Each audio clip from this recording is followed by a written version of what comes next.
Көтір. Мен бүгін жұмыстан 6-да шығып, үйіме келе жатқанда, үйім осы жерге жақын, осы Жетісу ресторанының қасынан өтіп бара жатқанда, бұрын өзімен бірге істескен осы жерде. Тимур деген жігіттің машинасын көріп қалдым. Сосын Тимурмен амандасып кетейін деп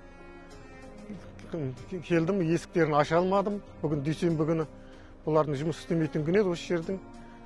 Сосын кіретін есікті таппай артқы есікке бардым. Телефон соқтым бірінші. 5 мәрте телефон соқтым, телефон көтермеді. Содан кейін не болып қалды екен деп күдіктеніп, кіретін есік іздеп артқы есігіне бардым, қосалқы есігіне. Сояқ ашық екен, ішіне кірдім, жертөленде свет жанып тұр екен. Ішіне жертөлеге барып едім, красканың иісі шықты. Сосын басым тықпы, ештеңе көрінбеді, түсіп едім, ішінде су жиналатын емкіс бар екен. Сол емкістің ішінде Тимур жатыр екен, краскілеген. Сосын бір-екі Тимур деп айқайладым. Тимур жауап бермеді. Кейін сыртқа шығып бірден осы жерде істеген Әлима деген қызға телефон соқтым, скорый шақырып бер деп. Сосын өзім жүгіріп адам іздеп кеттім көмекке. Сөйткенде алдымнан полицейдің машинасы шықты. Полицейдің машинасын тоқтатып айтып едім, ішіне 3 жігіт жүгіріп шығып, тезірек келіп көмегін берді. Ол тұрғаны жоқ қой, красканы. Қалай краска болып қана бұл?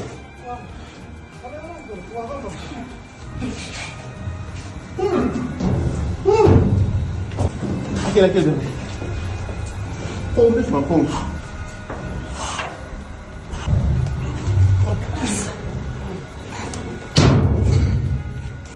2025 жылдың 31 наурызында сағат 19:30 шамасында қызмет атқару барысында Текел қаласының Ауыз көшесінің бойында бейтаныс азамат келіп көмек сұрады. Біз уақыт жоғалтпай дереу оқиға орнына келіп, қойма ішіне кірген сәтте жерде қозғалыссыз жатқан азаматты байқадық. Оның жанында төгілген бояу болды. Қасына келген кезде азаматтың ес-түссіз жатқанын байқап, тез арада әріптестерімізбен оны қауіпсіз жерге шығардық.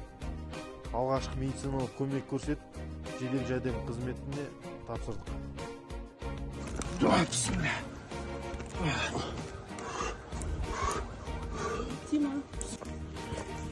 Мында.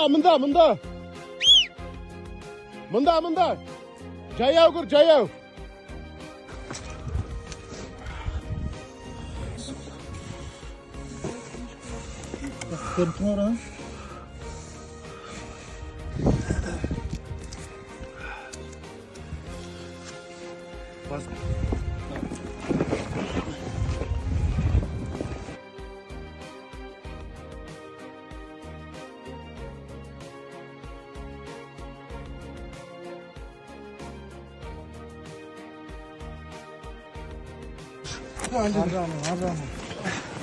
Арзаны.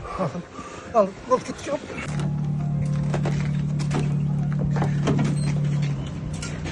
Больница алып кетті.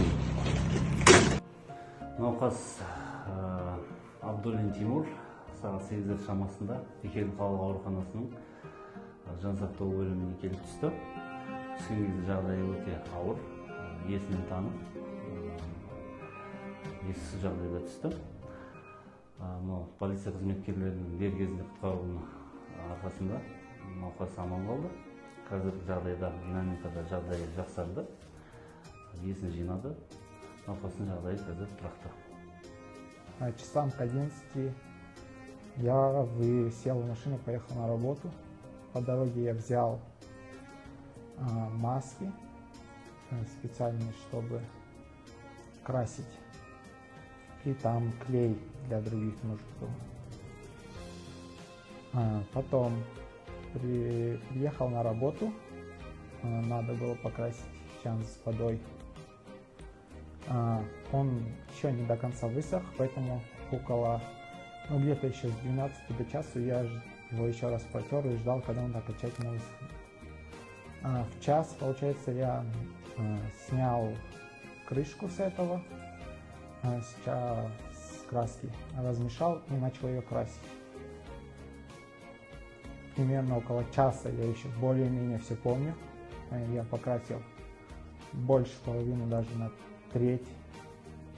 И все, потом, видимо, половине больше я уже не помню.